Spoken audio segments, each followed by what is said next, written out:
Do do do do doodly do do doodly do do do do do do do do buddy buddy bip bip boo doodly doodly doodly doodly doo doo boop boop boop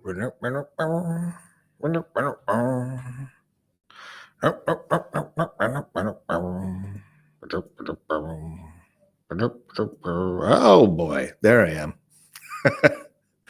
We're just going to get slowly ramped up into this. Stream just started. So folks will be joining in over the next little bit here as I slowly get myself ready as well. Did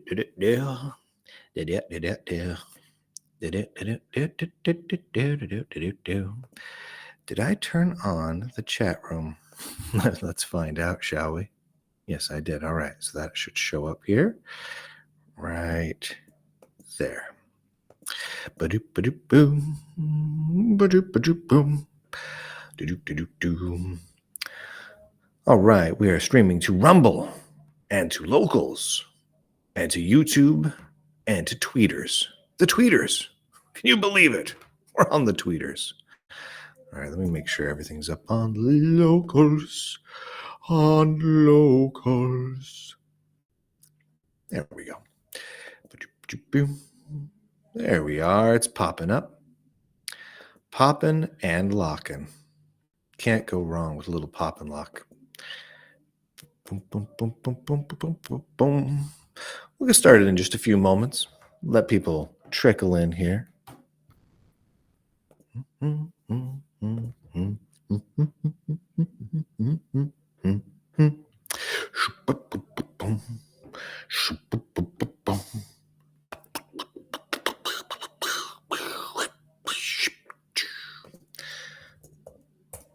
All right, let's bring this up. This is good stuff.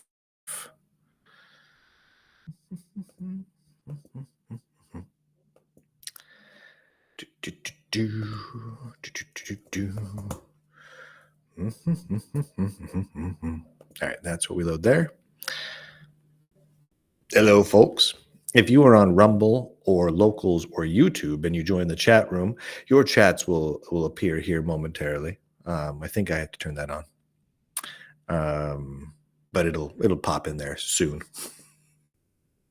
Of that, I am certain.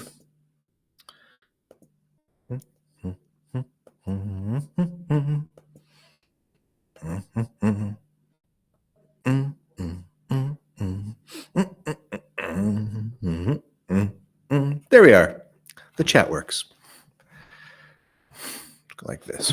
Nope. Ow!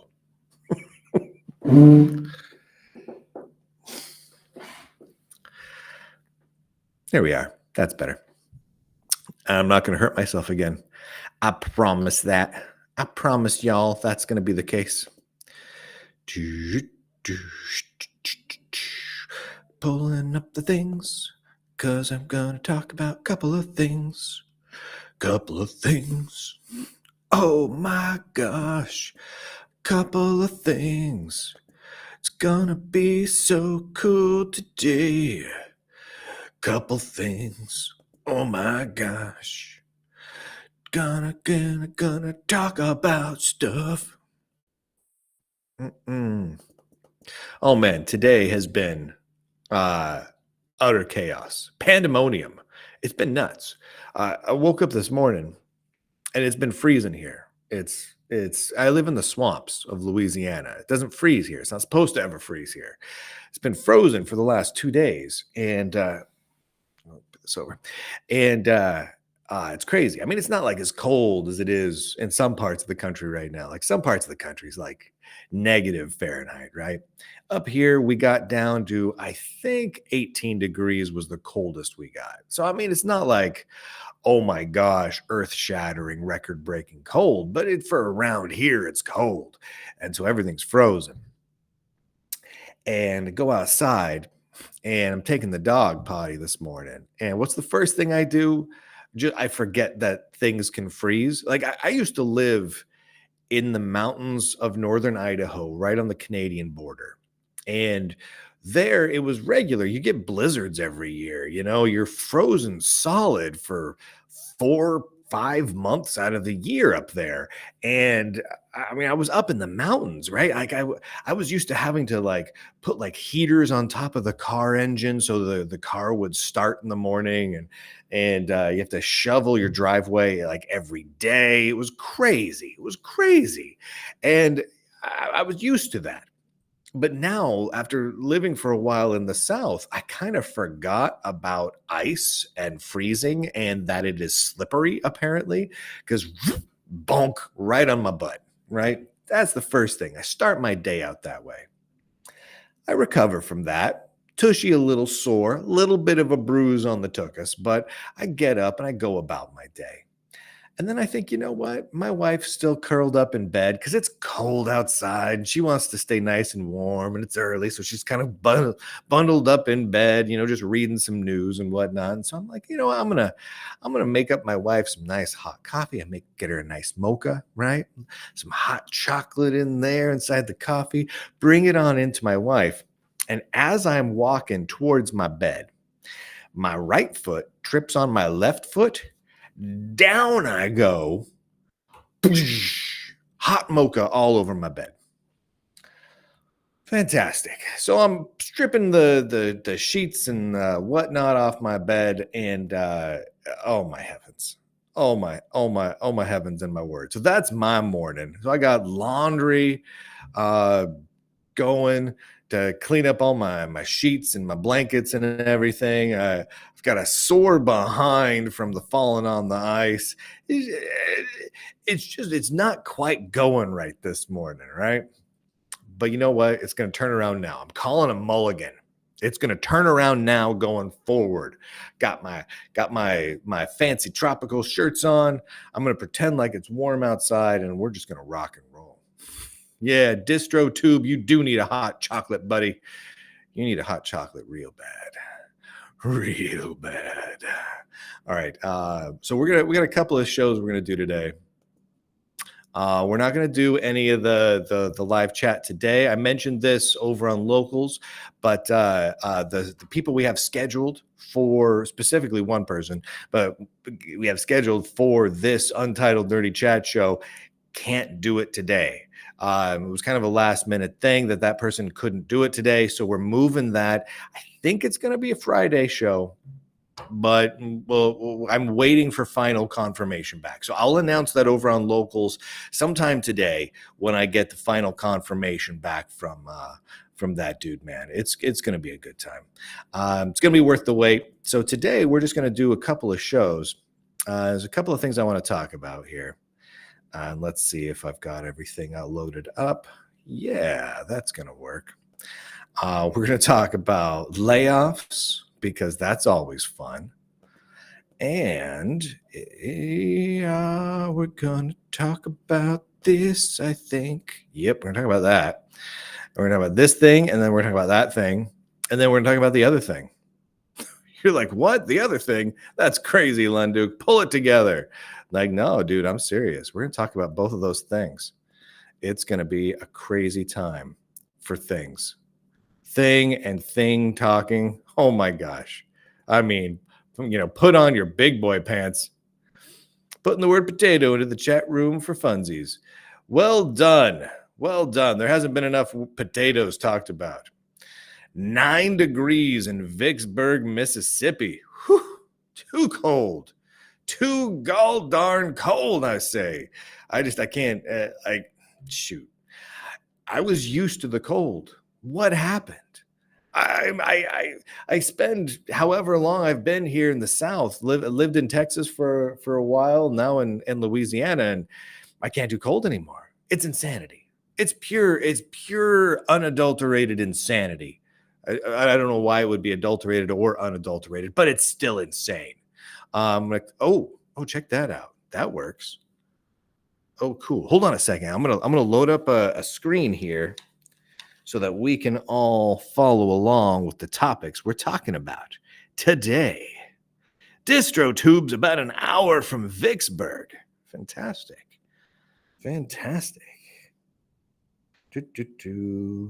I'm clicking on buttons. That's what I'm doing today.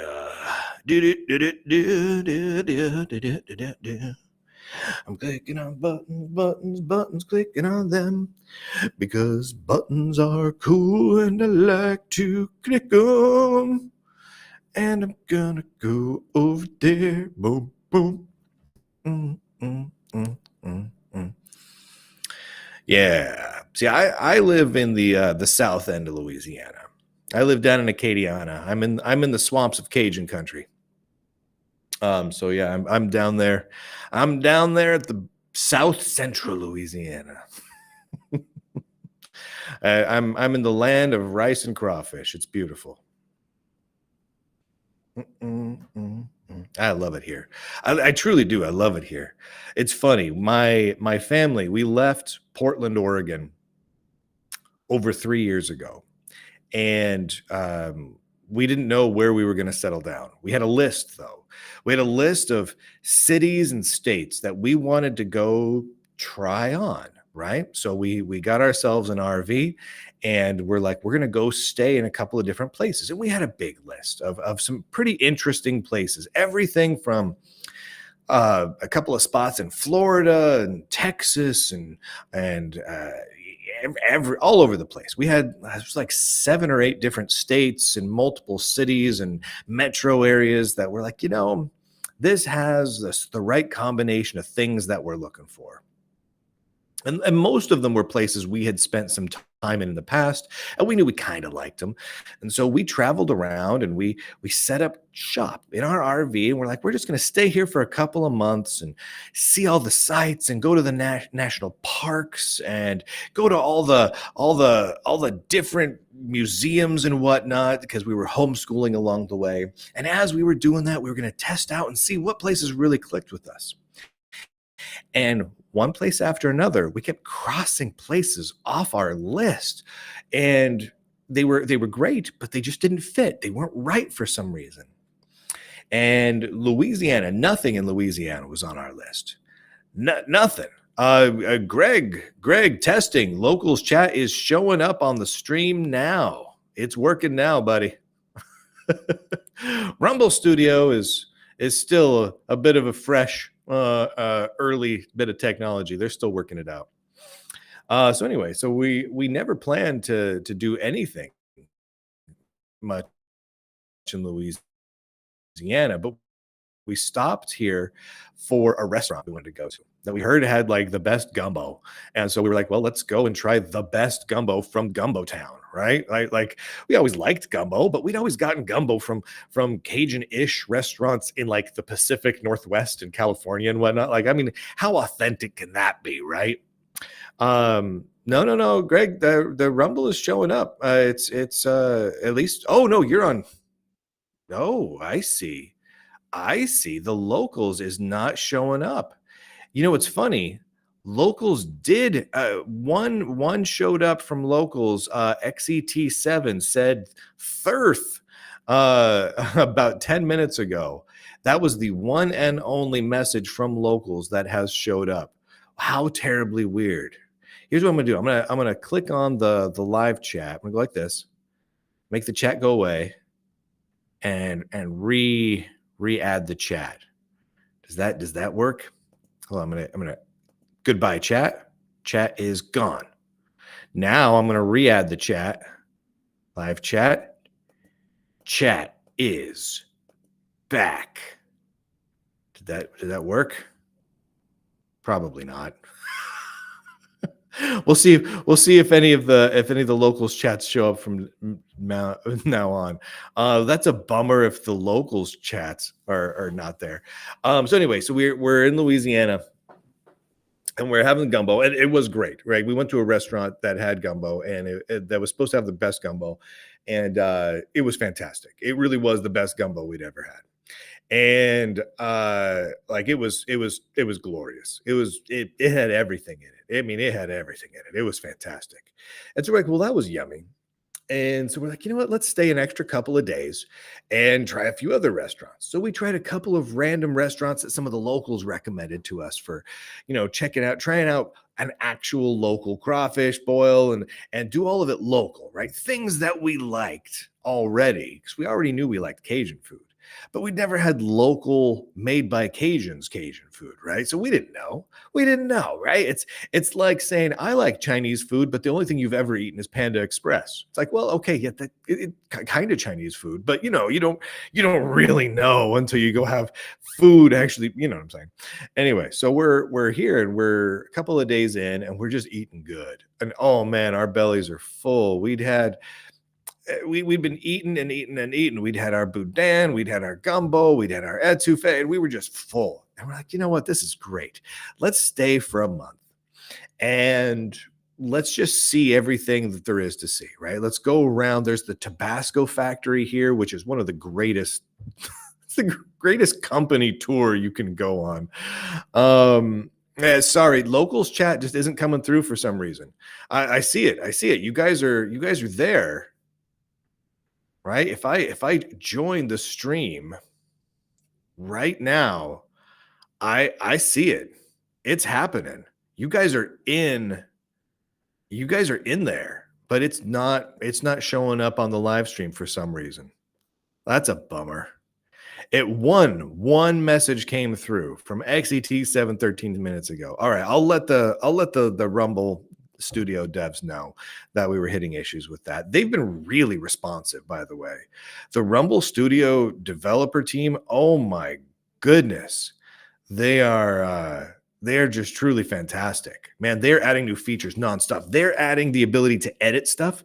So when we record these streams, we can go then back in, and in the Rumble Studio UI, I can trim the shows out and publish the individual videos. Super, super cool. And I can do the live call-in show. So once they have the live call-in feature, it's not there yet, but I know they're working on it. It's funny. It was back in November. I sat down with the head developer guy of Rumble Studio, and he's like, we're definitely going to have the live call-in feature done by the end of December. And I'm like, but that's the holiday season. You're going to slip. He's like, no, it's going to happen. I'm like, no, Lunduke's telling you right now, you're going to slip into January or February. That's what's going to happen. Like they showed me the state of everything, and I'm like, no, you're not shipping in December, buddy. And he's like, no, I'm telling you right now, hand to God, I'm telling you, we're shipping in December. I'm like, okay. And now I wish I'd gone back and put money on that because they didn't ship it in December. But I could have told them. They're obviously the feature that they're getting is, hey, XET7 has it just came through. See that, guys? We got live chat coming through from XET7. Maybe XET7 is the only person that can post from locals. That'd be funny. Anyway, so the feature looks really cool because you can basically, I will give you guys a link, and you guys will use that link to join the show. And then you'll sit in a queue with a little text message of saying what you want to talk about and who you are and all that sort of thing. And it will help you get your video and audio set up and all that sort of thing. And then I can go down on my side using a UI and say,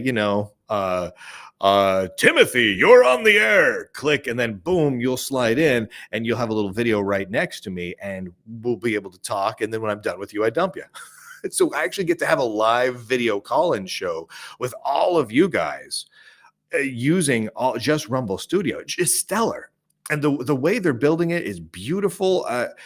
Oh my heavens. I cannot wait to roll this feature out, for them to roll this out, because I am so excited for it. So what's going to happen, and I'll talk to you guys about it first, but what's going to happen is Wednesday at noon, basically right now, is going to be the standard de facto time for the Untitled Nerdy Chat Show. We'll do that every week. I mean, some weeks when the guests can't make it that day, we'll do the chat show a different day and time. But for the most part, it's going to stay right there, the middle of the day on Wednesday. Every single week, we'll do the chat show. And those are fun because then I get to have kind of a preset number of guests. I get to bring on some cool people. It's great. But then what I'm really excited about, honestly, more excited than the chat show for me, is the live call-in show, because that gives us a chance to all hang out together, right? And that's the thing I really want. And so we're gonna have the live call-in show, and we're gonna rock and roll with it as soon as it rolls out. Now, obviously, they didn't hit their December launch, but we're about midway through January. I haven't talked to them in the last couple of weeks because I know they've been like face down working hard on it, but I also know it's coming closer because they're starting to tease it out a little bit. They're teasing the editing so you can release clips of live streams, and the live chat show, or the live caller queue functionality. They're teasing that out, so I think it's getting ready to roll out here very soon. I'm guessing by the time the end of the month rolls around, we'll have access to one of those features. That's my guess. I would be surprised if we have access to both, because it's quite a bit. So we'll see if they pull off both by then. But I'm thinking we'll probably have both by the end of February, just based on how excited they are. Anyway, so we're going to be doing that as soon as that rolls out. Now we're going to pick a day and time for that as well. I don't know what day and time we're going to do the live call-in show yet. I'm going to put out a poll to see what day and time people like. Wednesday at 12 p.m. Central is a good time for a lot of people in a lot of different time zones. It's going to be, I'm not certain what time we're going to do it and what day we're going to do it on for the call-in show, but it'll be a different day, possibly the same time, maybe a different time. I don't know yet. We'll do it based on everything else. So looking at the numbers coming in right now, it's actually, you know what? The numbers are all screwed up. So Rumble Studio is really cool. I can see how many people are coming in from every single platform. So it gives me a little total number of viewers, and then it says here's how many from Rumble, Locals, YouTube, and X. Then what's interesting though is it doesn't show you right now the number from X. It's broken. It's showing 0 from X, which I know is wrong, but I'm sure X is the lowest. But I'm sure that's wrong as well. So usually when I do these sorts of streams, there's a couple hundred people that end up watching it in total, right? It's never a big thing on X. I just don't have that many Twitter X followers to make it that big, and I don't really push it or promo it there. But that's okay. So anyway, so we're going to do that. I'll put out a poll. If you are not over on Locals, so those of you who are over on YouTube, go over to Locals, lunduke.locals.com. That's where I'm going to put the poll out to see what time people want to do the live call-in show. The live call-in show will only be available to everyone can watch it. So if you're on YouTube or Twitter or everywhere else, you can watch the live call-in show. The only people that can actually call into the live call-in show, at least most of the time, are going to be those people over on Locals. And we'll do that basically just to sort of have like a pre-vetting, because the people who are already subscribed over on Locals, I know they want this show to succeed. I know they've already bought into the general rules of the Lunduke Journal, like no cursing and swearing and that sort of thing. So it makes it a little bit easier from my side of things. I don't have to actively moderate everyone quite so much if I only allow guests to come in via Locals. So that's what we're going to do, at least to start with. I think that's going to be the easiest for all of us. I know. Now I have a machine gun. Ho ho ho. You're sad about that, but just go over to Locals. You can still watch the show via Rumble or anywhere else. But that I will only have the ability to let people come in if they're over on Locals, at least right away. Maybe we'll do some shows where we open it up to other people, but I think most of the time it's going to be Locals. It's just going to make my life so much easier. What was I going to click on here? All right. One quick thing. We're gonna share out a couple of things here. No, you don't need audio for that. Where's this at? I'm clicking on things right now. We're gonna do a couple of things. We're gonna record 2 shows today, and then I want to take just some Q&A from all of you guys. We can just talk about whatever nerdy things you feel like, because that sounds like fun to me. I'm gonna mention this real quick. The sale is still going on until like a few minutes after the live stream. I'll nix it off. So right now, the yearly pass, the yearly triple pass is $65, and the lifetime is $175. If you go to lunduke.locals.com, it's like one of the top. It's like one of the top posts right now, so you can just click it and grab that thing. I'm going to take that down probably about, I don't know, half hour after the live stream or so, and it'll just quietly go away. But as long as that post is still there, you can grab the discount and go nuts with it. But if you get that subscription, then you get full access to locals, which means you can call in during the live call-in show. That's kind of one of the individual perks that you get because you're subscribing through locals. You get what all do you get? You get all the exclusive videos, all the exclusive things that I post. You get to post your own content. You can comment on things over there. Plus, you support the work of the Lunduke Journal, which is really, really, really, really important. So there's that. So go over there and grab that if you want it. Hold on a second. Let me kill this. I don't want that loading. Oops. Clicking on all sorts of wrong things right now. So go ahead and do that if you haven't. No big deal. If you don't want to grab a sale and you'd rather pay me full price, you can just wait an hour or two. Just pay me full price. It's fine. And if you already have a subscription, you're already good to go. So all solid. All right. I just wanted to mention that really quickly. And then I'm going to load up here something I want to talk about a little bit because it's just so gosh darn strange. I'm doing this wrong. I'm clicking on things and moving them over, doing it wrong. Lunduke did things that were wrong. Oh my gosh, what are you doing, Lunduke? Get your butt in gear, Lunduke. All right, there we go. That'll work a little better. All right, clicking on things.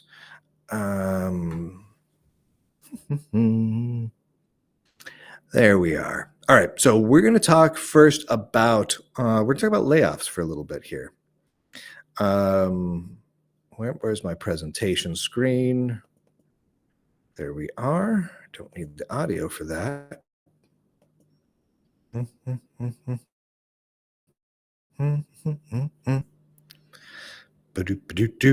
when we do it, I think this will look right. Yeah. Layoffs.fyi is tight. Let's see. If I do the layoff chart, does that fit on the screen well here? Yeah, it does. I might get rid of the chat room on screen for a moment because because it's covering up part of the charts and whatnot. I want to talk about those briefly. Yeah, I think that's going to be the way to go. All right, we'll do that. So we're going to do a little bit of a show about that because it's just an interesting topic at the moment. Where is that? Dude, I have no money, Trady says. Trady says that Trady has no money, Trady says. Sorry. Didn't mean to rub salt in that wound. No, I get it. But yeah, so I try and release the majority of my articles and whatnot as free for folks, but there's just quite a few goodies for folks that subscribe, because that way I don't have to run ads. I hate the idea that the Lunduke Journal would have to run ads in order to survive. I hate it. It's not. Oh my gosh. I'm not gonna do it.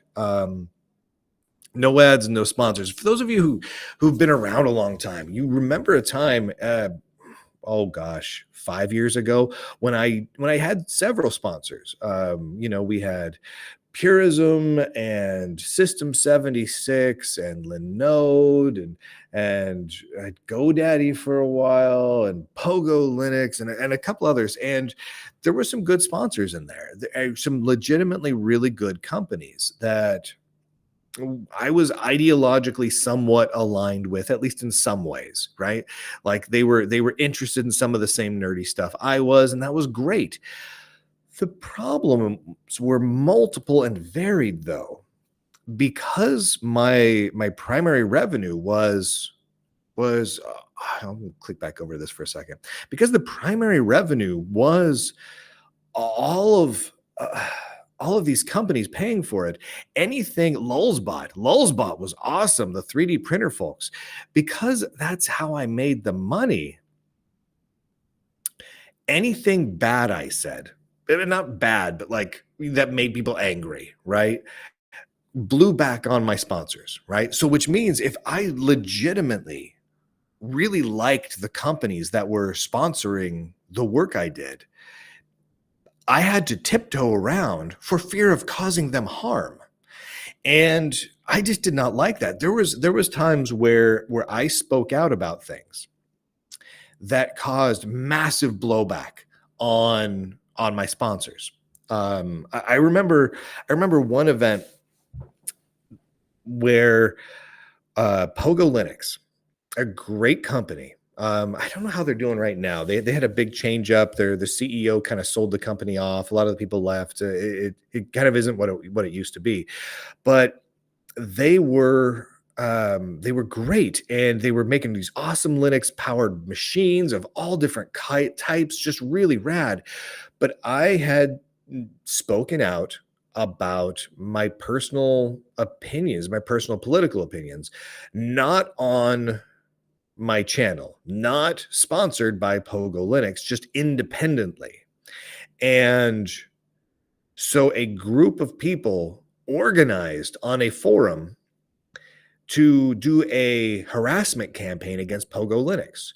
So they started calling literally on the phone, sending in harassing emails, and they were horrible. Like it was constant. It wasn't like a few, it wasn't like a dozen. It was by the hundreds every single day, hundreds and hundreds and hundreds every single day of swearing and screaming and threatening with physical violence against Pogo Linux if they have anything to do with me. Now, obviously, those people who were doing that, they were insane. They were not nice people. They were not good people. But the problem was that was having a real impact on Pogo's business. It wasn't causing, people like us to go, oh, well, I'm not going to use Pogo Linux anymore because a crazy person's being mean to them. So I'm not going to do business with them anymore.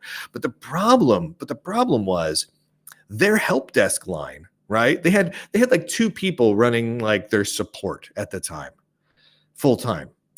Well, now instead of providing support to their customers, they were spending almost their entire day dealing with this flood of harassment. And it was awful. So it was costing them money. It was making their customer support worse because they were having to deal with this awfulness from just these horrible people. And so it caused them problems. Now, did I do anything wrong? Did I say something awful? No, I didn't. Did Pogo Linux do anything wrong? No, they didn't. In fact, during that whole process, they stood by me. They're like, look, the CEO hopped on a call with me, and he's like, oh my Lord, Lunduke, we can't stop this flood of like our web based submit a question forums, our email inboxes, our phone lines are just lit up and filled with just vitriol, just evil harassment. And they made a statement. They made a clear statement to me where they're like, look, we're not going to stop harassing you, or we're not going to stop we're not going to stop supporting you because of this harassment. But we need some help. Like we can't do this. This has got to stop in the next day or so, or we're going to be in trouble. And so I had to make a choice at that point. I'm like, okay, so I made a conscious decision at that point to lay off talking about the things that were causing those people to get all worked up, at least for a couple of days, because it was causing problems for the Pogo Linux folks. And that's not like a unique event. That happened many times with many sponsors. And there's also instances where I had a sponsor come to me because some of the opinions I said that weren't political at all, they were just technical opinions, weren't in line with some of their corporate partners, not their company, but some of the companies that they worked with disagreed with what I said. So I put out a show making a statement, and one of my sponsors gets an email from one of the companies they work with saying, you sponsored this show, and we don't agree with this. This kind of makes us look bad. You need to tell him to stop. And so the company that sponsored me came to me and said, you need to stop. And I said, no, I'm not gonna do that. I'm not gonna do that. So I cut ties with that sponsor because they'd been great up until that point, but I can't be at the point where I'm gonna tiptoe around because a company that does business with another company that does business with my third cousin twice removed doesn't like what I'm saying. Like I'm not gonna do that garbage, right? And then there's all the ad revenue that I used to get from posting things to YouTube and whatnot. And I'd get demonetized regularly for talking about Linux too much, which is the stupidest thing I can think of. I mean, it was over a year where if I put Linux in the title of a video on YouTube, it was instantly demonetized, instantly, because I put Linux in the title. Now, eventually they fixed that, but it's just, I can't do with it. So now I don't have to do any ads. I just rely on sponsors, or I just rely on subscriptions. Sorry, my brain's not working great today. I blame falling on the ice, and nothing's working quite right for me today. But now I don't have to. And it's really, really, really nice. I mean, there's downsides to the way I do business now, right?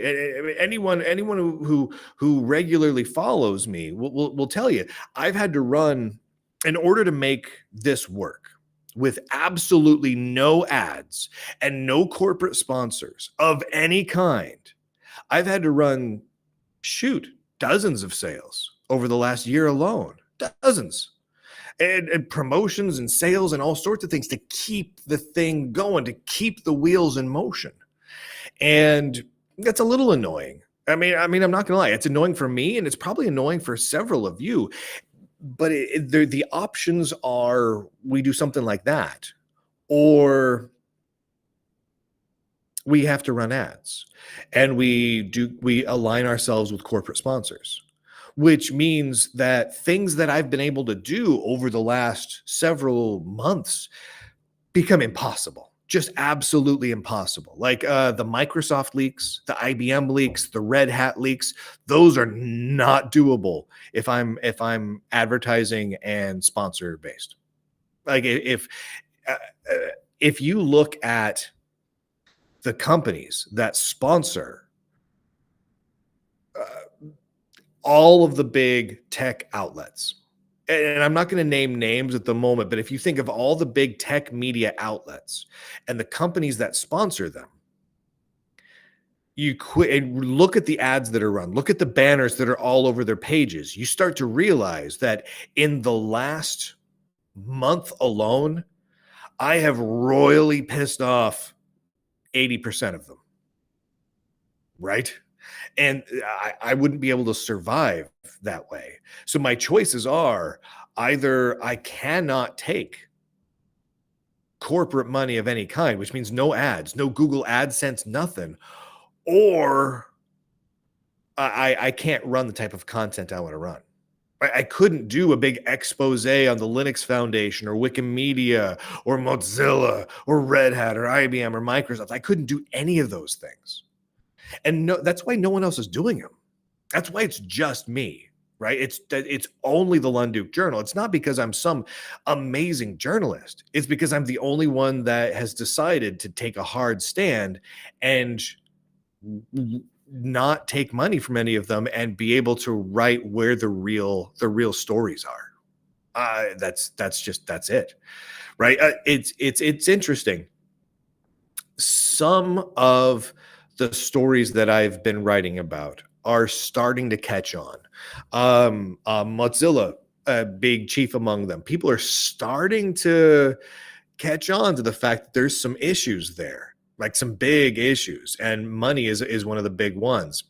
And I mean, when did I write the first Firefox Money article? Was that was a year ago? And that article was big. It was, I mean, it was shared all around the internet. It went viral, and I mean, millions of people saw it, or quotes, or screenshots from it, and just the same, none of the other outlets covered it. They didn't touch it for a bit. In fact, over the year that followed, all throughout 2023, the rest of the media outlets pushed it.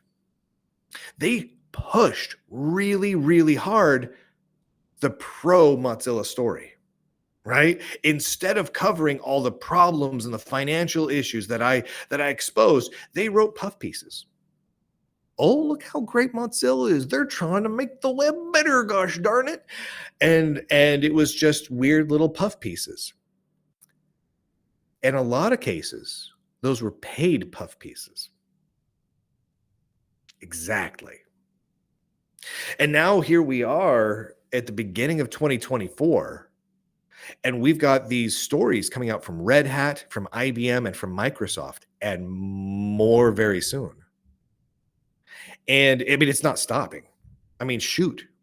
I mean, the number of leaks and huge things we've seen from these three companies in the last several weeks alone is staggering. And no one else is covering them. And yet, I know for a fact that those stories are getting serious traction. I mean, people are reading these stories. People, they just are. And people are sharing around screenshots of those stories. And I know that the people within the companies that those stories are about are having a full-on panic attack, at least in a few cases. I know this because I have people inside those companies sharing screenshots with me regularly. It's fantastic. It's fantastic. Many of you are listening right now, by the way. I love you. Thank you for sharing those with me. They make my day. They absolutely make my day. It's wonderful. So so the fact that we have to run sales, the fact that we push subscriptions, and make some things exclusive for subscribers, I feel like that's going to be annoying for some people, but it's worth it. You know what I mean? If that's what allows us to be able to be the only press outlet on planet Earth covering these topics, certainly the only tech outlet that's covering them, then yeah, it's worth it. That's what we're gonna do. That's absolutely what we're gonna do. And that's just the end of that. Now if you don't have a subscription yet, that's okay. If you don't have money to pay for a subscription, that's okay. You can still just get like the free subscription, so at least then you get alerted to all the articles and whatnot as they come out. Um, yeah. So I hope that provides you a little insight with how I'm approaching a lot of this sort of things. It's yeah, that is the way. All right, we're gonna do a show now about layoffs because layoffs are fun. All right, I think I've got that loaded up here. Right. Beep beep boop and a beeping and beep beep boop. Loading the thing and beepity boop boop boop boop boop ba doop ba doop boop. All right. Boop, boop, boo. While I do this show, I'm going to turn off the chat room because it doesn't quite fit on the screen for what I want to show people. But I'll bring the I'll bring the chat room back after I do the show. It's going to be a fairly quick one. I just want to talk about a few things here. The Storm JJ asks the layoffs. Is this going to be a Microsoft story by any chance? No, no. Not specifically. Just so you guys know, there are more Microsoft leaks coming. Most of them are very political. So watch the conservativenerds.locals.com site for all of those. It's pretty political. But watch there for all of those as they come through. It should be uh, I'm not 100% certain when I'll be publishing it. I think it'll probably be later today, will be part 2 of that. Part 1 was on Friday. I think part 2 will be later today. I originally planned to do it on Monday, but then I started hearing of people freaking out inside Microsoft. So, all right. Back over to this for a second. All right. So what happened was, and if you haven't read the Microsoft article, go read that. If you're up for it, it's pretty intense.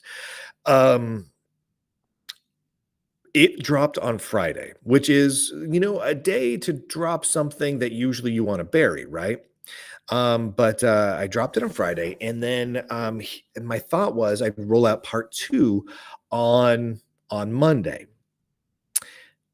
Come Monday, by the time that happened, I started hearing internally that people were being instructed to not respond to Lunduke, publicly or privately. Because I reached out to so many people at Microsoft, people I know, people in different divisions, their PR team, some of their executives, and I reached out to just a ton of them. And I know how they work, right? I worked in PR and marketing for a long time, and I know what buttons to push in order to grease the wheels and get things rolling with that. And so I reached out to quite a few people, and I did everything just right. And I didn't hear anything back. But then I started hearing that I was told by a person that was very knowledgeable that that they were being instructed to not respond to Lunduke.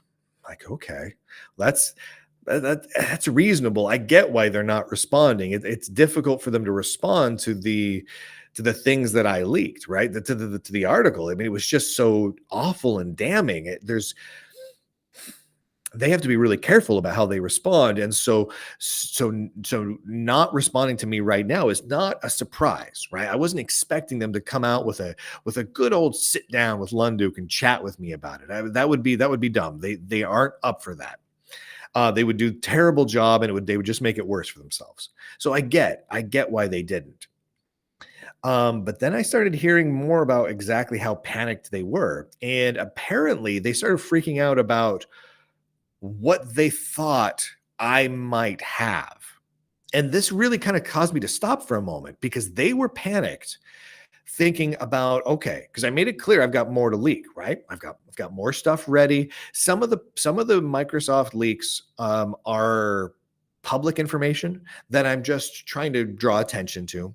Some of the things I'm going to be talking about in this series are, or at least one or two of them, are things that I've talked about in the past, but I want to draw attention to them again with a little more detail because it helps to paint a picture about everything that's going on. And some of them are leaks of some pretty interesting private information inside Microsoft. So I told everyone this. This is kind of what I'm doing. And Microsoft starts panicking. What does Lunduke have? And it seemed to me like they felt like they thought maybe there was something specific I have that they're really worried about me releasing. Now, I don't know what that is, but based on the wording of some of the leaks that came out to me over the weekend and through Monday, it's very clear that at least one or two upper level people had something particular in mind. What is that? Do I have that? I don't know. I don't know if I have that or not. I know I have stuff I'm going to be releasing. I know it's damning of Microsoft. I don't know if it's what they have in their mind, though, which caused me to stop and say, whoa, wait a minute. I don't want to play my card yet. I don't want to put my cards down on the table yet. I know what I've got. I know I've got some pretty fancy high point cards in my hand. But what do they think I have? And so I'm like in panic for a minute. I just decided, you know what? It's worth it. As much as I'd like to get these articles out now, I mean, if I had my druthers, so I've got really four pieces I want to publish right away. And I just publish them all this week and just have it all out there. That's just kind of my style. But by keeping it close to my chest, I'm making them panic more. My hope is that prompts additional people with inside Microsoft to leak more information out to me. This is sort of what happened with Red Hat. With Red Hat and IBM, as soon as I came out with leaks from Red Hat, other people started contacting me with more leaks, with more information. You notice we started having just an avalanche of screenshots of emails and chat transcripts and all sorts of stuff started rolling out as soon as we started down that road, right? And so if I've got people inside Microsoft freaking out, I want them to freak out more. And I want the people who have their heads screwed on straight at Microsoft to think maybe I should be leaking that information out to Lunduke. That's why I occasionally I'll just share out that link where I have a little page up. If you go to lunduke.com, there's a link kind of near the top of instructions on how to leak information to me while retaining a certain amount of anonymity. And what's fascinating is only one or two people actually try to stay anonymous. Everyone else is like, here you go. This is me. This is my name. Just don't tell anyone what it is. And I keep it all private. I keep it all private. I'm gonna continue to do that. I'm not gonna divulge anyone's identities, but I'm trying to make it so people can feel really comfortable, like they're staying anonymous, right? People should be able to do that if they're being a whistleblower. So I don't know. I'm watching very carefully. I haven't received anything new today. I did yesterday and the day before, but today has been quiet. It's been really quiet. I'm also talking with a couple of other bigger media outlets about the Microsoft story that I ran at the end of last week. So what I'm trying to weigh is if I wait to publish more of the leaks until after the leak part one gets a little bit more of publicity. Like, for example, some of the Red Hat leaks got shared out by James O'Keefe and spread around by a couple other media outlets. If we can get that same sort of attention on the Microsoft leak, will that cause Microsoft to either tip their hand a little bit or cause them to talk enough internally that someone will screenshot, email to Lunduke a few more tidbits, which is good, not just from providing additional information, but for confirming things and confirming how much Microsoft knows and what they feel about things, and et cetera, et cetera, et cetera. It helps to paint a bigger picture. So it's entirely possible that part two of the Microsoft leaks may not come out today. It may not come out tomorrow. It might come out this afternoon. It's written. The part two is written. Part three is written. Those are done. They weren't terribly hard to write. I mean, one of them is just kind of repackaging a lot of things that Microsoft has released. And the other one is a bunch of leaks. Like, here's screenshots and here's what I know about them and here's what I can tell you about them. And then here's some thoughts on it. I mean, it's really simple stuff to write for me once I verify the information. The verifying of the information is the hard part. And I wasn't willing to get ready to release it all until I have it verified. Anyway, so I wanted to let you know what I'm planning to do with the next round of leaks. We'll find out. I'm playing it by ear. I'm trying to just hop on the surfboard of life and ride the tidal wave. You know what I'm saying? I'm trying to gauge everything very carefully, bit by bit, because I could dump it all right now, but honestly, I think I need to be a little bit more careful about it because this story is too big. I mean, if you looked at part one, it's huge. I mean, it's explosively horrific. Right? I mean, it's huge. Once it gains traction in the media outside of the tech world, because the tech publications will not touch it. You'll notice not a single tech podcast, blog, or anything has even remotely touched the Microsoft leak story. They won't touch it. They're not gonna, because it will screw them every which way from Sunday.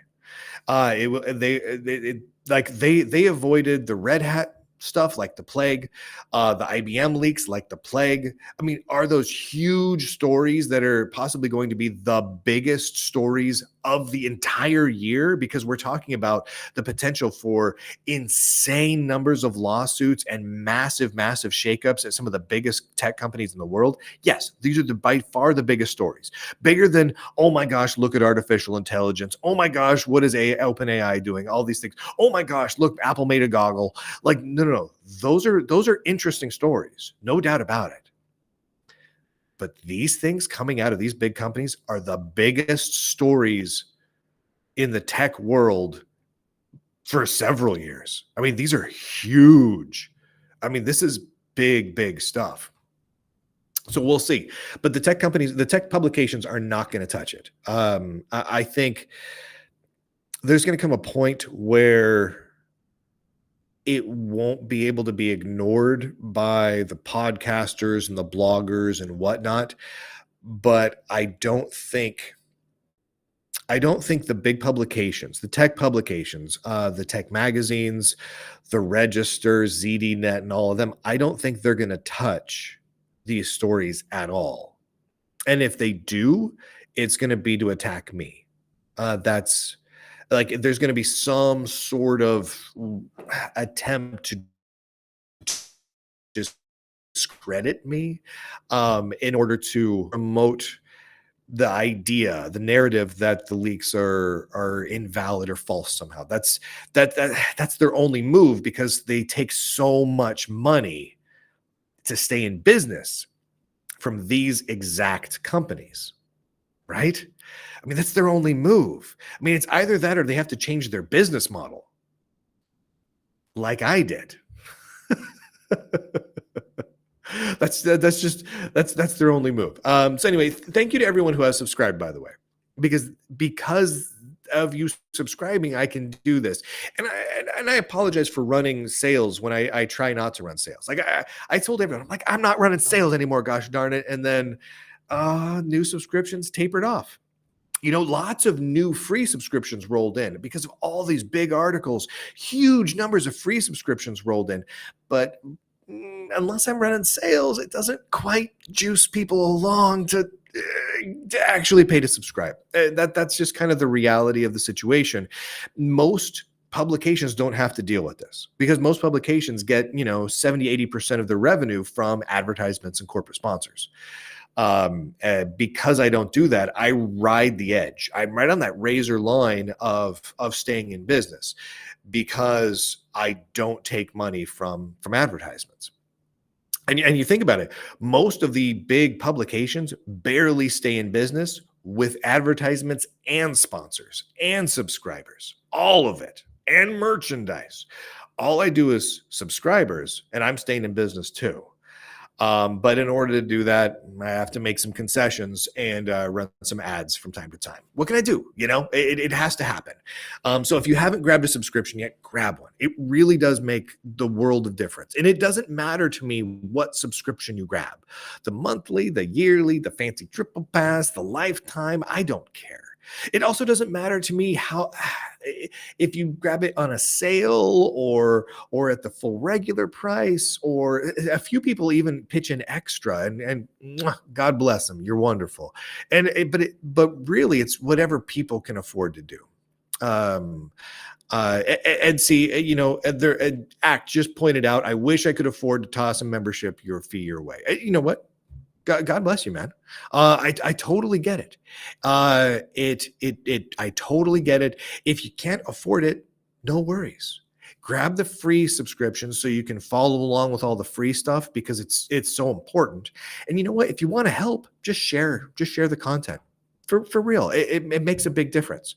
And share it out on social media. Click like buttons. I mean, the like buttons on locals don't really mean much. There's no algorithm, right?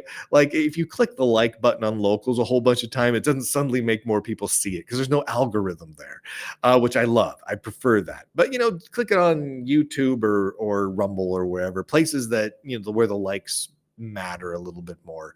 Reshare it on Twitter. Twitter is actually kind of interesting. I got way off on a tangent here, but Twitter is interesting because I put very little effort into Twitter. And yeah, Greg, we'll get to layoffs in a second. I put very little effort into Twitter, and very few people watch my content on Twitter, except when they do. Like I'll put stuff on Twitter, and a few hundred people will see it. Like nothing, right? Like a drop in the bucket.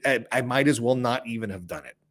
But then out of nowhere, like in December, the Wikipedia stories, that I've run got viewed probably by 20 million people on Twitter in December. And so the numbers just explode. And the numbers that make the vast majority of the tech media just look like they're not even trying, right? I mean, the numbers just go crazy. So I have to stay on Twitter, posting things on Twitter to keep that going, to keep that juicing along. All right, let's talk about layoffs here. I'm going to move over here and I'm going to turn off the chat room for a minute, guys, so we can see everything. I'm going to I got this page up. Okay, we're good there. Beautiful, beautiful, beautiful. All right. Yuck, that is so crazy. All right, I'm going to turn off this chat thing here. Where's the chat at? Chat, where are you? There you are, chat. All right, I'm going to turn off the chat and save. Boom. All gone. All gone. I'm just going to start talking, and then later on I'll edit this up and post this out as a little independent thing, because it's just interesting stuff that's happening. Last year, 2023, was the largest year for tech layoffs in human history. I mean, it was insane. Here, I'm over here at the website layoffs.fyi, and I just want to show this to you guys. Layoffs.fyi is fantastic. It is literally just simply a website that tracks layoffs, all the layoffs announcements by numbers and dates with links to the stories and everything over the last 2.5 years. It's glorious. It has been such just an astoundingly useful reference, because it lets us see what the actual data is, or at least fairly close to it. Well, look at those numbers from 2023. 262,000 employees of tech companies were laid off. So these were in actual rounds of layoffs, not additional little, bitty firings here and there, or tiny bits of downsizing here and there. But these are layoffs that had to be announced, right? That were big enough that the companies, either public companies or whatnot, had to announce them in some way where the story gets out. 225,000 layoffs in 2023. Huge numbers. Here, I'm going to show you a chart here, because again, this website is fantastic. Here, this is the chart showing layoffs from the time they started tracking these in 2022. That spike there that you see, right, getting towards the end of 2022, which was undoubtedly a huge year for layoffs, a record-setting year for layoffs. But then January of 2023 happened, and we had the most layoffs in a single month in tech history. More layoffs in a single month than what we had during the dot-com bubble bursting right around the turn of the new millennium. You remember that? You remember when every news outlet on earth was talking about the bursting of the dot-com bubble and the massive layoffs? And they had pictures and videos of developers outside with signs, "We'll code for food," blah, blah, blah, blah, blah. It was crazy. Whole companies crumbled. The numbers from the dot-com bubble burst do not approach the 2022 or 2023 numbers. Not even close. 2023 Q1 had more layoffs in just Q1, the first quarter of 2023, than the entire year plus of the dot-com bubble bursting.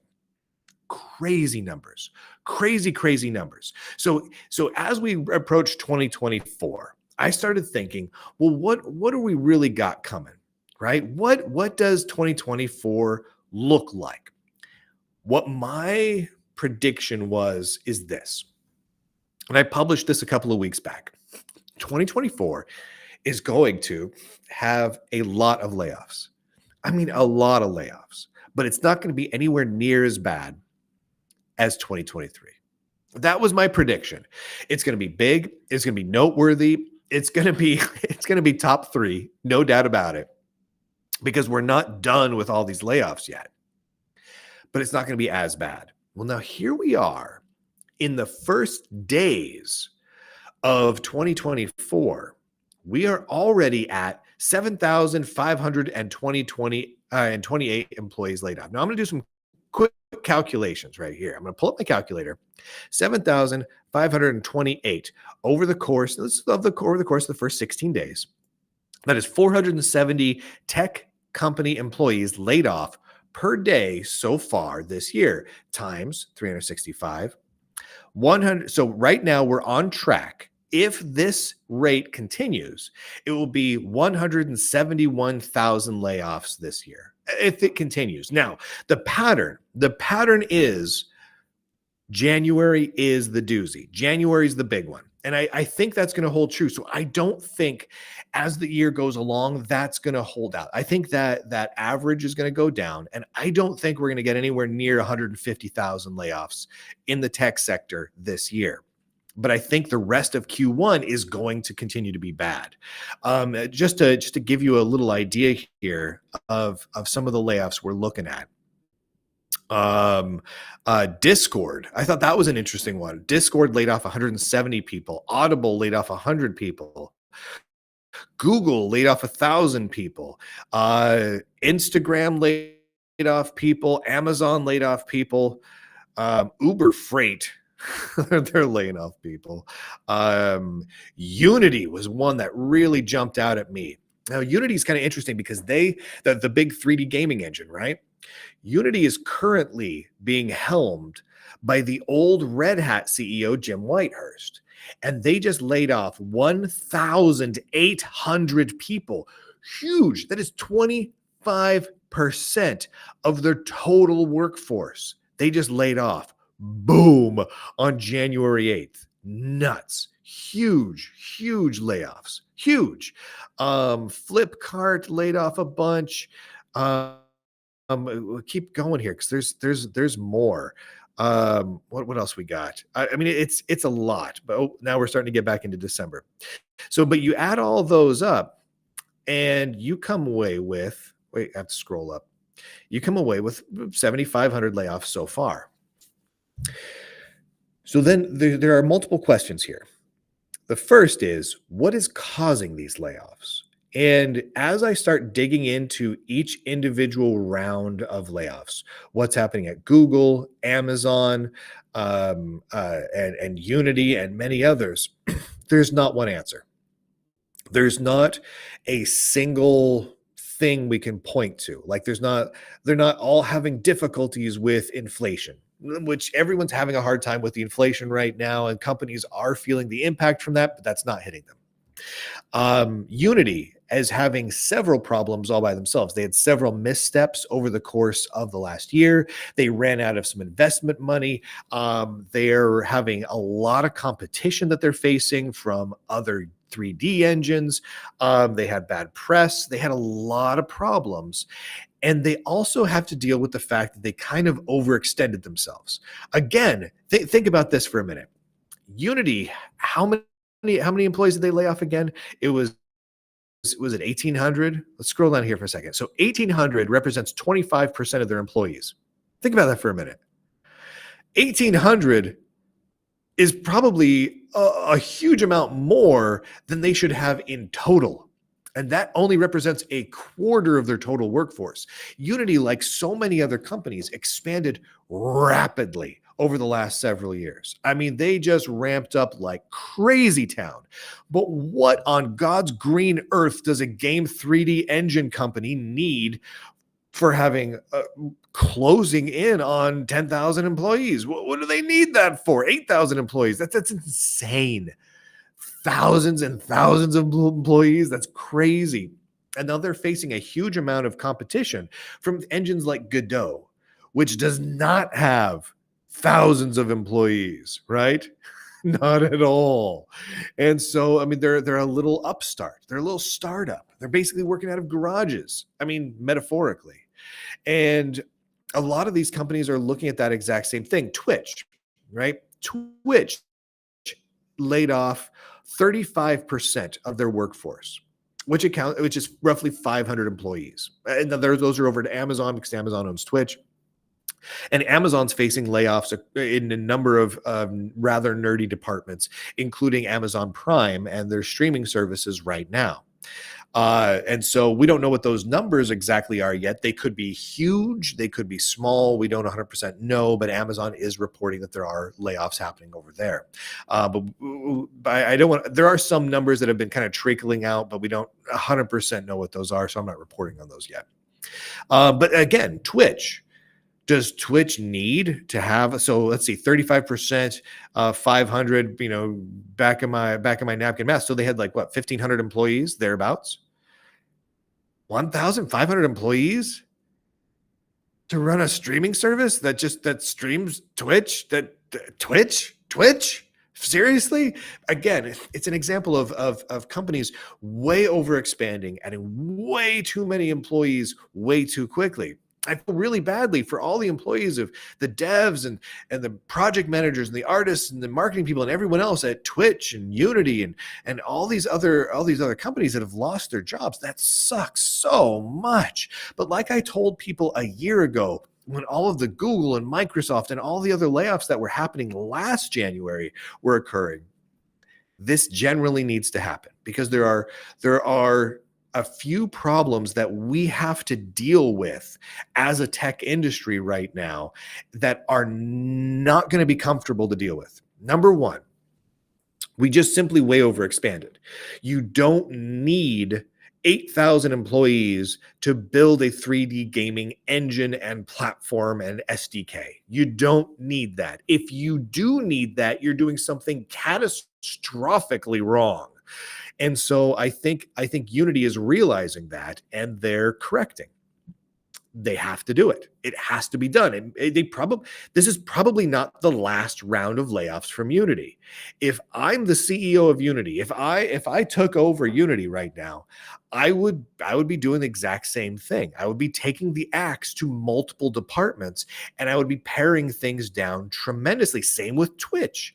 Does Twitch need to have 1,500 plus people to keep a streaming service running? No, that is insane. You don't need thousands of people to keep your servers running.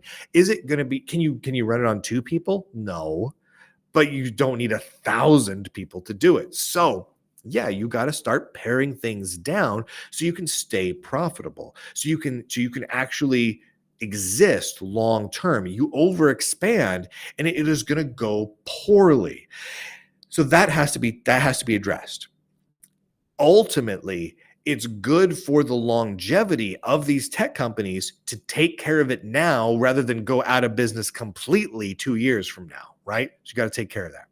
The second problem, and this is sort of part of the same thing, they expanded so quickly, and many of the roles they expanded were unnecessary roles that didn't contribute anything to the bottom line of the company. Those need to be gotten rid of. But that also means if you're hiring 10,000 people for a company that should probably be run by 400, you're hiring a lot of people from a dwindling pool of talent, which means you're hiring increasingly unqualified people to be in your positions. So whereas there was a period of time where Microsoft, let's say, for example, Microsoft was very picky about their engineering staff that they hired.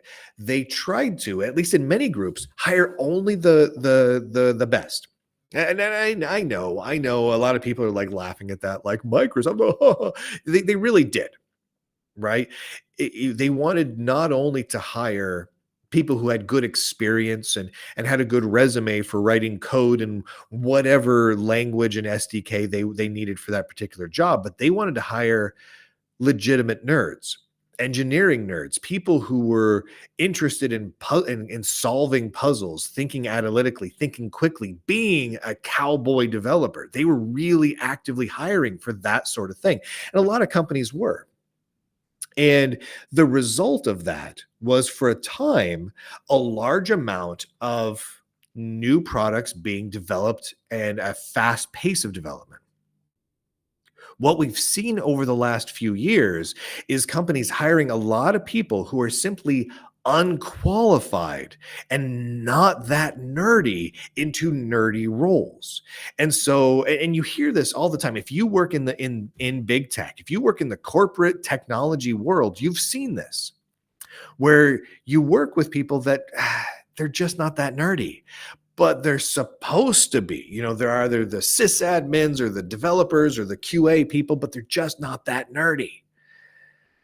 And that's a problem, because this is the tech industry is the realm of the nerds, that where the nerds are what make it work. You put too many non-nerds into positions where they're not only contributing, but making decisions about things that nerds should be making the decisions about. And things go, the products get worse, bad decisions get made, and it takes longer to ship. And when you look at the state of things right now, software is getting crazy bloated. Look at the last several releases of most major operating systems. Has anything much new come out? Really? In the major operating systems? I mean, really, guys? No. They've gotten slower, buggier, bigger, more bloated. A few new features get added, but they don't make a whole lot of sense. They look like they were developed by committee of people who are not nerds and not real, genuine, old school computer GUI designers. Like it doesn't make any sense. This needs to get fixed. The only way to fix this is to rip the Band-Aid off and do some layoffs. That's the only way to fix this. So, like I said last year, ultimately, this is good for the real nerds. For the people who are really nerdy, this means that the job market sucks right now. And that is brutal. And that is hard. And that impacts a lot of us. But in the long run, it means that people who are legitimately nerdy and have legitimate skills, and more importantly, a legitimate passion for software development, for hardware engineering, and everything related to it, are going to have better working environments and are going to be able to be working on companies that are going to be more stable and just better designed and streamlined going forward. So ultimately, it's a glass half full scenario, because these layoffs are not done. Like I predicted just a couple of weeks ago, we are going to see a lot of layoffs this year. There's no way around it. We're going to see a whole lot of layoffs this year. It's not going to be as bad as last year. Some of the companies have got it mostly out of their systems, but Google, Microsoft, Amazon, and many others are not done. IBM is not done. And there are multiple reasons that many, many executives and management teams are going to get the axe fairly soon in 2024 that are unrelated to everything we've just been talking about. If you've been following any of the leaks from IBM, Red Hat, Microsoft, and others, you know exactly what I'm talking about. There are lawsuits coming, and it's going to be a tumultuous, difficult time for a lot of tech companies this year. So buckle up, be prepared. And I think if everyone can write it out, we'll be all the better for it. And I think that beyond just the silver lining of the tech companies streamlining themselves, being more future-proofed, I think that there's also the benefit of many people caught up in these layoffs will be the legitimate nerds, because there's no way to do a layoff of 1,000 people, no matter how careful you are about it, without laying off some truly excellent talent. I mean, it's going to happen. which means there's a lot of people that are going to be starting their own businesses. So there's going to be a lot of small companies, garage companies, going for software and hardware and doing weird and cool things. And it's been a while, I feel like, since we saw a real blossoming of that sort of culture. The garage company culture of the 70s, 80s, and early 90s, I loved. And it produced some of the best and most interesting computers and software and hardware and gadgetry that the world's ever seen. So one can hope we see a little bit of a resurgence of that. So there you go. That's my predictions. Watch, next week we have 1 billion layoffs and I get proven wrong. We'll find out. We'll find out very soon. All right. I'm going to turn the chat room back on. Click on the chat room. Open it up. Then it's cool.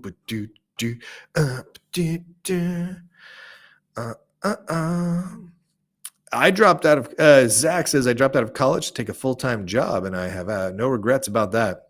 I don't either. For real. Hold on a second. Click. Yeah, no, I dropped out. I was about 15 credits shy of my bachelor's, which several of you are like, what?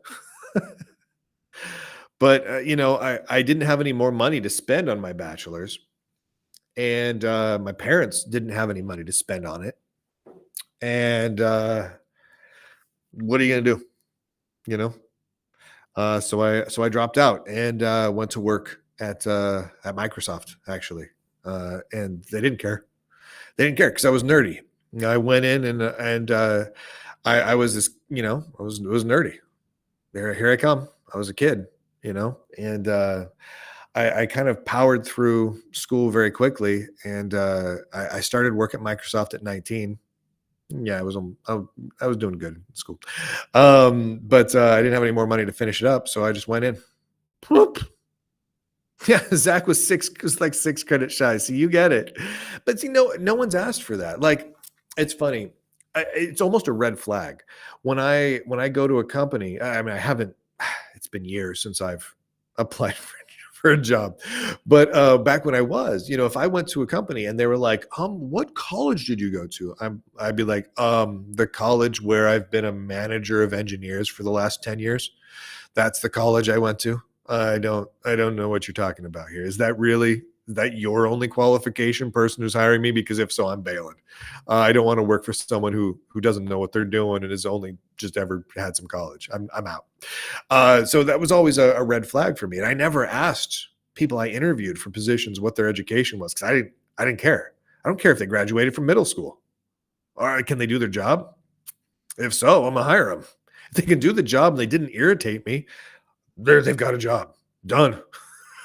And if they do a really good job on it, they get a raise. That's how this works.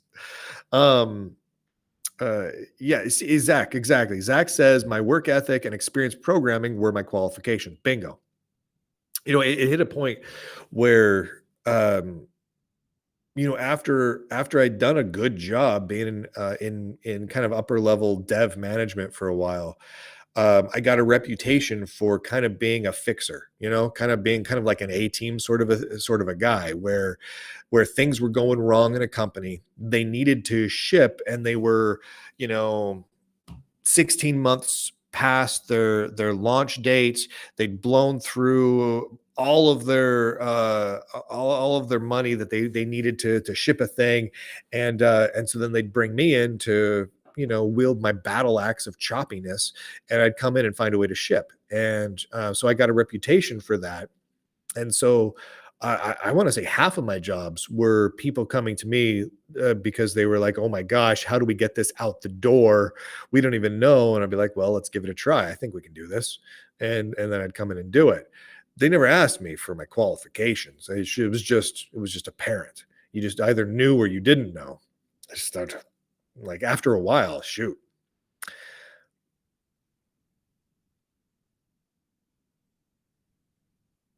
Act says, I graduated high school in 76, so we didn't have computers. I was 40 before I got into it, but I was nerdy. I taught myself everything I needed. Bingo. And you know what? Those are the exact kind of people that I always preferred to hire. A self-taught, self-motivated nerd is amazing, man. You know, you I could care less if someone comes in with an amazing degree. I could care less what their certifications are. I've never much cared for certifications myself. I know they serve a purpose. They really do. And if someone's just getting started, having some certifications maybe help get them their foot in the door so they can get those first jobs. But once you've got those first jobs, after that, whatever. You know what I mean? Your work experience, your code, like what you do and who you are, that's what matters. Um, hold on a second. I'm reading a bunch of these chats here. All right. Yeah. So anyway, thanks for hanging out with me today. I'm gonna keep streaming here for a little bit longer. No degrees here. I grew up milking cows in Louisiana. Yes, like the best developers I've ever worked with came from interesting non-Silicon Valley backgrounds. Like I always loved hiring a dev who, before they were a developer, worked retail or worked on a farm or worked in construction. I hired a guy once that was a road construction crew guy. When he got out of high school, he joined the road construction crew, the Department of Transportation, and putting down the cones and paving the asphalt and all that sort of thing. And he did that for 7-8 years. And he's like, man, this is hard on the body. I don't like working the middle of the night and doing this and paving asphalt and on the side of the road. He's like, I need a different job. Well, it turns out he was also a very nerdy guy. And so he literally went and got himself I don't think it was actually a learn it in 21 days coding book, but it was one of those, equivalent of, learn C for dummies sort of thing. And he picks up that and and he starts coding just little sample games, right? So like he made a little Pac-Man clone and he made a little like Space Invaders clone for himself. He didn't release these as open source, right? And so I get his resume one day, and it comes in and it's included by a cover letter. He's like I have no professional experience. Here's what I've done. And then on his resume, it lists, all of his work in the DOT. And then at the top, his top profession is working for himself, not getting paid any money, but I made a Space Invaders and Pac-Man clone and they're really good. And so I have this recruiter email this guy. I'm like, you know what? I want to bring this guy in because he had a good sense of humor. Like his cover letter was really funny and self-deprecating and everything. And I'm like, this guy's funny. I'm going to bring him in. So I brought him in to interview him. And I thought, you know what, this is going to be a hard interview process because I really have to test him out if I'm going to possibly hire him. It was for a very entry-level dev job. So I bring him in and it was great. So he comes in with a floppy disk because this is age of floppies, a little 3.5-inch floppy disk. And he puts it down. He's like, I brought my games and the code for my games with me. And I'm like, you did not. And he's like, yeah. He's like, I have. He's like, all I know how to do is I know about coding in C, but my work experience is paving roads and stuff. So I'm like, okay. So we put him through the gamut and put him through the ringer of he had to code on the whiteboard and C and whatnot. And he did fine on everything and solve a lot of logic puzzles. And we talked to him about what he thought software development was like. And I asked him a ton of nerdy questions about what operating systems he liked or didn't like. And man, he was nerdy, right? So he was a legit nerd. And while he was off being interviewed by someone else, I put in his floppy in a machine, which I disconnected from the corporate network because I thought this guy's coming in with a floppy disk. I don't want to be the one that's responsible for putting a virus like everywhere in the network. So I put in this floppy and started looking at it, and it was great. Like his code was clean and tight, and his games worked. And I started looking through it. I'm like, this is legit. I hired that guy for peanuts. Because I mean, he never had a coding job before, and it was still a big raise over working the road crew. And man, one of the best devs I'd hired in a long time. Like he was fantastic, great attitude, worked his butt off, was smart as a whip, and yeah, he had no college degree, he had no work experience, but he was great. Eh, You have to hire the right kind of nerds. You hire the hardworking, real nerds with a real head on their shoulders who have done something that's not nerdy, so they know what real work is like. And I tell you, man, those are some of the best. Those are some of the best. What was I talking about? I'm off on a tangent. I forgot what we were talking about.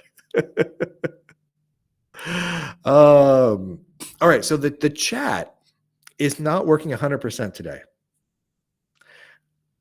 That's okay. The live chat stream, Rumble Studio does a great job of pulling in the chat from Rumble, Locals, and YouTube, but it's not perfect today. It's just not perfect. That's a bummer. Hopefully they get that fixed. Honestly, last week it was great. Week before that it was great. So hopefully they get it fixed. There's a lot of moving parts here. There is an awful lot of moving parts. What can you do? I'm going to do this real quick here.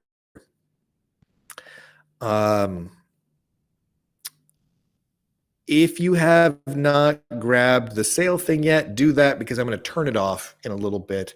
Maybe I'll give people one final, like, hey, I'm going to turn the sale off, little reminder. But yeah, I'm going to turn that sale off here in just a little bit. So if you want to take advantage of the sale, feel free. If you want to pay the full price, that's great. Like, I like that. But if you just want to get it for the sale price, grab it for the sale price. The yearly triple pass. So the yearly triple pass for 65 locks in at that. So the yearly triple pass is how much is that? Is that I can't remember how much it was. It's normally 105. It's normally 105, but if you pick it up at 65, it's recurring at that rate. So it stays 65 in future years. It doesn't go from 65 to 105 next year. It just stays at 65. So it's a good way to save some bucks. The standard prices are not going to go down. Those are what they are. Yeah, as much as I want to avoid sales will probably happen from time to time, but I doubt sales will get much cheaper than what you see on the screen here. I think that's about as cheap as I can probably go nowadays. And the lifetime for 175 is just a pretty good deal. Because then, that's cheaper than paying for 3 years of a triple pass, right? It's like 2 years and some change, and you never have to pay again. That's kind of nice, because then you don't have to worry about recurring subscription stuff. I hate recurring subscription stuff. I do this thing where I have a little app on my phone where I can enable and disable the debit card I use for subscriptions, because we had a problem where we signed up for something and our debit card got stolen online, and people started charging stuff to it. So to avoid that hassle, I enable and disable it whenever I want to make a purchase with the card I use online. And so if I have the subscriptions going, sometimes I'll forget to enable the card so it can be charged when the recurring thing is set to go, which then means that the subscription will turn off, because the charge to the subscription will fail, and then I'll have to go back in and turn the card back on and then reprocess it again, and it's just annoying. It's just really, really annoying. So if you do the lifetime, it's kind of nice, because you never have to pay again. The yearly is also nice, even just the standard yearly, because you just do it once and you save it. You get a couple of free months to go along with it. It's kind of nice. So if you want to grab that, go ahead and grab that. I'll let people on Locals know. I'll give them, like, I don't know, I'm going to shut this off in half an hour, sort of a heads up, and then I'll just I'll just take all those down. But anyway, that's that.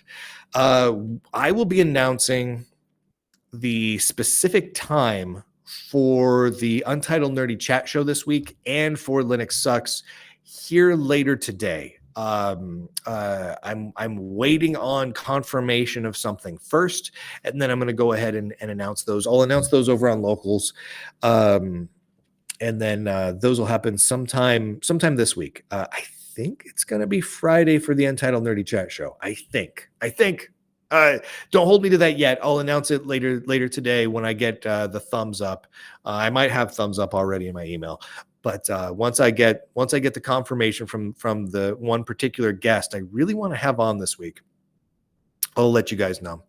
I've got a couple other people in the pipes as well. I'm trying to keep all the plates spinning on the sticks. You know what I'm saying? I'm trying to get all the things lined up so I get all the right people in the show. At the same time, call it the triple bypass special. Okay, this is the triple bypass special. Oh man, what do we got going on here? All right, I'm gonna click off this. So yeah, go grab that. That's up at lunduke.locals.com. And seriously, if you can't afford it, just get the free subscription. Like I get it. I get it. You there's a million layoffs going on right now. You can't afford to do every subscription on planet Earth, so you got to be picky. I get it. I mean, some people can afford to have a little more discretionary income than others, but a lot of us can't. And honestly, I keep a pretty tight purse string, right? I'm not a millionaire. I keep the lights on and I keep my family fed quite well, but I can't afford to go out and get every single random subscription I want to. So I get it, but at least grab the free subscription on Locals, because that's where all the stuff happens. If you're free subscribing on Rumble or YouTube or Twitter or X or whatever, you're not going to see everything. So grab the Local subscription, because everything is on Locals. That's just better. It's just better in all the different ways. All right, what do I need here? Let's stop sharing on this. All right. So there we have it. This isn't quite the show I was planning to do today, but it's always nice to hang out with all of you. You're a fantastic group of nerds, I tell you. I'll tell you what. And I'm sorry the chat room's not working quite right today either. What are you going to do? So stay tuned as we get the new functionality of Rumble Studio that allows us to do the live call-in show, because we're going to kick that off as soon as we can. I'm going to be posting some sort of a poll to Locals. It'll only go up on Locals, I think. Maybe I'll send it somewhere else, but to Locals, to asking people when they would like to see the live stream for the live call-in show. I'm pretty flexible about that. I mean, luckily this is my full-time job, so I'm fairly flexible about when we do it. But some other day, not on Wednesday, because Wednesday's the Nerdy Chat Show day. So a different day of the week. I'm thinking weekday, but I don't know which day. We'll do a live call-in show someday this week. It'll be good. It'll be really good, and we'll rock out with it. We might move it around until we find just the right time, but I would like to lock it in so it's the same day and the same time every week, at least most weeks. So it'll be pretty tight. Pretty tight. All right, thank you, everybody. Thanks for hanging out. I'm going to go. I'm going to alert everyone on Locals that the sale's ending in just a little bit. It's going to rock out. And then I'm going to take it down. As long as that sale article is up, the sale is still good and you can get it. So if you see it, you can click on the links and follow the instructions and grab the sales price until it's not there anymore, and then in which case you can't. And then that's all she wrote on that one. So thank you again to everyone for hanging out. Those of you on non-Locals platforms, make sure you're over on Locals as well, so that you don't miss out on everything. Though the Locals chat today was broken, so I guess it's good that we have backup platforms too. Thank heavens for Rumble, man. Having Rumble as a backup platform is great. I got to be honest with you. I regret not having jumped on and started using Rumble sooner. That was a mistake. That was a mistake. You know, you live and you learn on these sorts of things. I should have started actively using Rumble as a platform earlier than I did. It would have been fantastic. All right, everybody. I'm going to head off into the yonder now. You guys have a fantastic day. Do something glorious, and I will see all of you over on Locals.